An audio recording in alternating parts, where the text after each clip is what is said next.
ప్రజల ఆలోచన ఎలా ఉండబోతుందో తేలబోతుంది.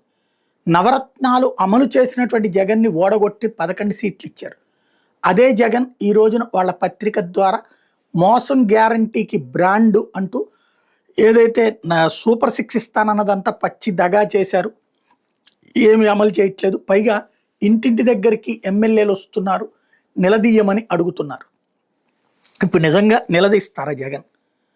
ఇదివరకటి రోజుల్లో ఒకటి అమ్మ ఒడి, ఇప్పుడు తల్లికి వందనం రూపంలో ఫీజు రియంబర్స్మెంట్, విద్యా దీవెన అన్నటువంటిది అది రాలేదు క్రిందటి ఏడాది. ఈ ఏడాది ఏంటో తెలియట్లేదు. అట్లాగే వసతి దీవెన క్రిందటి ఏడాది ఇచ్చారు, ఈ దఫా ఏంటో తెలియట్లేదు. అట్లాగే సూపర్ సిక్స్లో చెప్పబడినటువంటి ప్రతి మహిళకి 1500, అలాగే 50 ఏళ్ళకి పెన్షను, నిరుద్యోగ వృత్తి ఇట్లాంటివన్నీ ప్రజలు అడుగుతారా?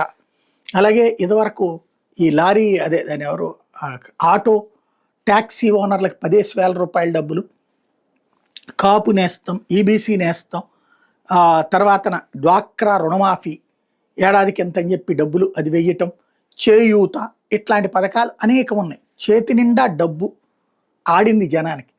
ఇప్పుడు ఆ డబ్బులు ఆడట్లేదు. ఆడించిన జగన్నే ఇంట్లో కూర్చోబెట్టినప్పుడు ఎందుకు మనం ఖర్చు పెట్టాలి అన్నటువంటి ప్రభుత్వపు ఆలోచనగా ఉంది. మరి ఎమ్మెల్యేలు ఇళ్ల దగ్గరికి వెళ్ళినప్పుడు జనం ఆ పథకాలు ఆపి మంచి పని చేశారయ్యా, మేమందరం బాగుపడ్డాము, మీరు ఇచ్చింది చాలే అని సంతృప్తితో చెప్తారా, లేకపోతే అది ఎప్పుడు ఇస్తారని అడుగుతారా అన్నది తేలాల్సి ఉంది.